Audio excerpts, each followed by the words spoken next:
Hartlike goeiemôre op hierdie 10 April 2020 hier vanaf uit ons huis. Ja, my hart verlang vanmôre nie na die gebou nie, maar verlang na gelowiges, waar ons altyd hierdie wonderlike geleentheid van Goeie Vrydag saam vier. Maar ons dank die Here vanoggend vir die media, deur wie ons vanmôre met u kan praat. En dit is wonderlik om met u te kan kommunikeer en ek vertrou vanoggend dat hierdie Goeie Vrydag vir jou 'n goeie Vrydag sal wees. Geniet jou huisgesin en dit was soos in daai tyd van die tye waarin in Exodus 12 toe hulle in die huise gewees het, die lam gedeel het en geëet het en die lam duidelik 'n verskil binnekant in hulle lewens gemaak het. En my vertroue is volgend dat ons die lam Jesus Christus met mekaar vanmôre sal deel. Laat my toe om net 'n kort woord aan u vir hierdie dag te gee.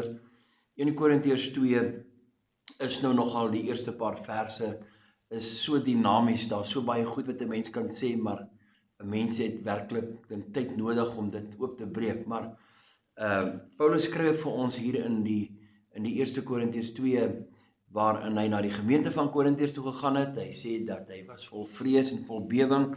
Hy het nie na hulle toe gegaan om hulle te beïndruk of hulle met mooi woorde en geleerdheid te probeer oortuig nie, maar hy sê hy het na hulle toe gegaan en met hulle gekommunikeer en probeer die boodskap van Jesus Christus, die gekruisigde, aan hulle te bring en deur die betoning van gees en krag. En dit is die evangelie. Die evangelie behoort gees en krag te wees, die werking van die Heilige Gees in ons gees en 'n krag wat demonstreer deur ons lewens na 'n verlore gaande wêreld. Dan skryf Paulus ook oor Korintiërs die wysheid van mense. Dit is nie die wysheid van mense of selfs nie die wêreldheersers het hierdie wysheid aan hulle gegee nie. Hierdie wysheid wat Paulus van praat, wanneer dit kom by die kruisiging en as Jesus as die gekruisigde, jy kan hierdie wysheid, hierdie verborgenheid alleenlik ontvang deur die Heilige Gees. Dis hoekom dit essensieel is belangrik om die Heilige Gees in jou lewe te kan laat werk. En u weet nou al dat die enigste manier om die Heilige Gees in jou te laat werk is dat ons moet wedergebore wees, ons moet 'n kind van God wees, gewas gereinig deur die bloed van Jesus Christus, tot bekering gekom het, sy om ontvang het as ons persoonlike saligmaker en Here. Nou skryf Paulus ook 'n wonderlike vers.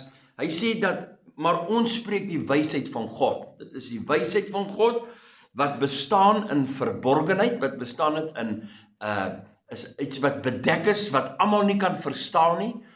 Baie mense wil die dinge van God uitlê en verstaan, maar hulle het nie die gees nie. Hulle probeer dit met hulle verstand en met hulle intellek uit te redeneer om te wat is reg en wat is verkeerd. Maar hulle besef nie dat daar's 'n gees, naamlik die Heilige Gees, wat ons alles leer en wat ons alles herinner aan wat Jesus gesê het. Nou Paulus skryf vir ons en hierdie heerlikheid wat van God af was, van ewigheid af voorbeskik tot ons heerlikheid. So daar is 'n heerlikheid van God vir ons as die mens wat in 'n verborgenheid is, wat bedek is, wat mense nie kan verstaan en kan glo nie, omdat hulle dit nog nie aangeneem het nie. Paulus skrywe, hy sê dat hierdie heerlikheid van God in vers 7, wat niemand van die heersers van hierdie wêreld geken het nie. Want as hulle dit geken het, sou hulle die Here van die heerlikheid nie gekruisig het nie.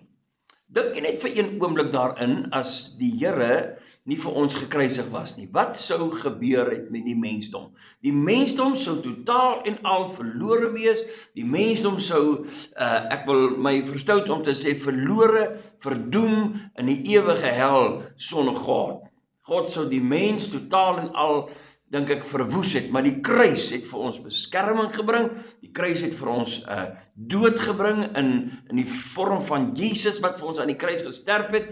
Die kruis het vir ons gebring dat ons ook deur ons lewe 'n kruiservaring kan hê, waarin ons ook by die kruis kom, ons vir onsself sterwe en ons in Christus Jesus lewe. So dis 'n heerlikheid wat vir ons voorbeskik is En as die wêreldheersers dit geken het, dan sou hulle die Here van die heerlikheid nie gekruisig het nie. Nou, wat is die heerlikheid van God? Die heerlikheid van God is niks anders as in die eerste plek sy teenwoordigheid.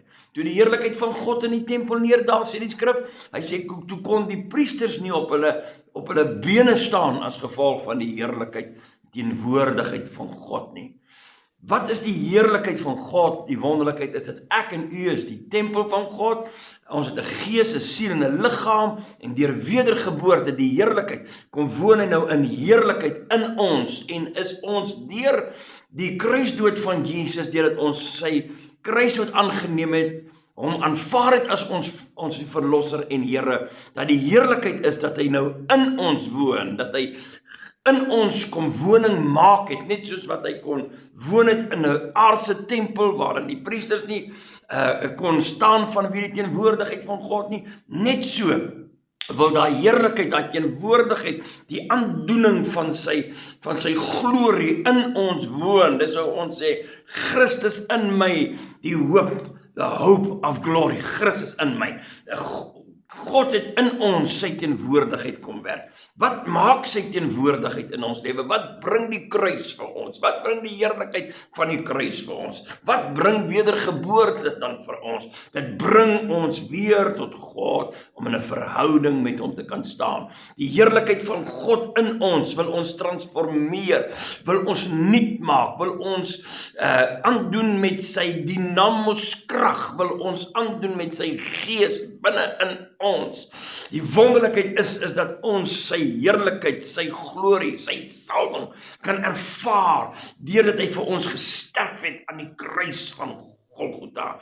Die Bybel sê dat hierdie ding, as hulle geweet het, dit is wat sou gebeur, dat mense 'n impak kon hê, soos in Handelinge 2, waarom God mense doop in die Heilige Gees, hulle het 'n impak, die heerlikheid, die glorie van God binne in hulle, Christus in hulle, maak 'n verskil en verander die wêreld en bring 'n boodskap van hoop en genade en vergifnis na die mens toe, sy heerlikheid, sy teenwoordigheid, sy krag, sy dynamos, wat die mensdom kan verander.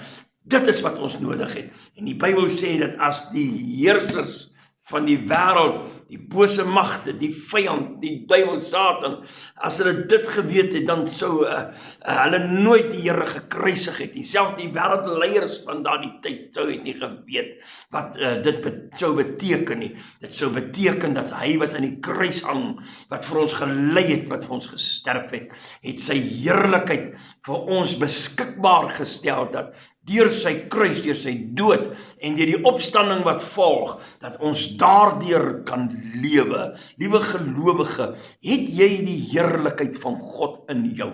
Het jy die heerlikheid van, kan jy vanmôre sê, Christus in my, die enigste hoop wat ons het, daai ontdekking wat ons moet maak, dat hy binne in ons is. Hy wat in ons is groter en is sterker as hy wat in die wêreld is.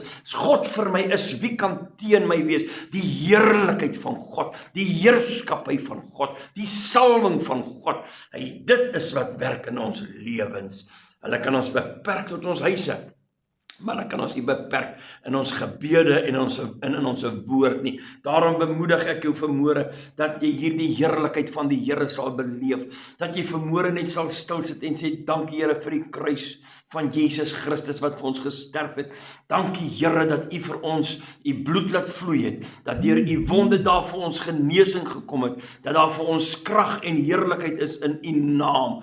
Dankie vir oggend dat u heerlikheid maak 'n verskil. Mag u teenwoordigheid so uit ons straal, mag hy glorie so uit ons uitgebeeld word, dat ons 'n absolute getuienis kan wees tot eer en verheerliking van God se naam. In hierdie heerlikheid is daar opgeteken wat die skrif sê, wat die oog nie gesien het nie.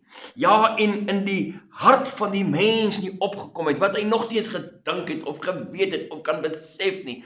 Die oog dit nie kon sien nie, maar wat wat sy nie opgekom het nie, wat God berei het vir die wat hom lief het. Die heerlikheid van God is vir mense wat hom lief het. Die heerlikheid van God is vir mense wat vanmôre, wat vanoggend hom aangeneem het. Mag sy heerlikheid, mag sy teenwoordigheid, mag die Christus in jou vanmôre jou herskep en jou nuut maak en dat jy vanmôre kan weet, sê Here, laat u heerlikheid, laat u glorie binnekant in my woon, in Jesus naam. Amen. Vader, baie dankie vanmôre, vir u genade, dankie vanoggend vir u liefde, dankie vanoggend vir die beloftes, dankie vanoggend vir die wonderlike ervaring, Here, dat ons deur Jesus aan te neem, dat ons wedergeboorte ervaar het, ons sy kind is, dat ons vanoggend u teenwoordigheid kan beleef. En u teenwoordigheid, Here, verdryf vrees, u teenwoordigheid, Here, bring vir ons kalmte, bring vir ons vrede, u teenwoordigheid in ons, Here, laat u gesag en heerskappy deur ons werk, en die mag van die vyand, Here, moet daaraan onderwerp. Ek seën vanmôre elkeen op hierdie wonderlike goeie Vrydag, ek wil bid, Here, dat dit vanmôre, in hierdie dag vir hulle 'n wonderlike seën sal wees, in Jesus naam. Amen.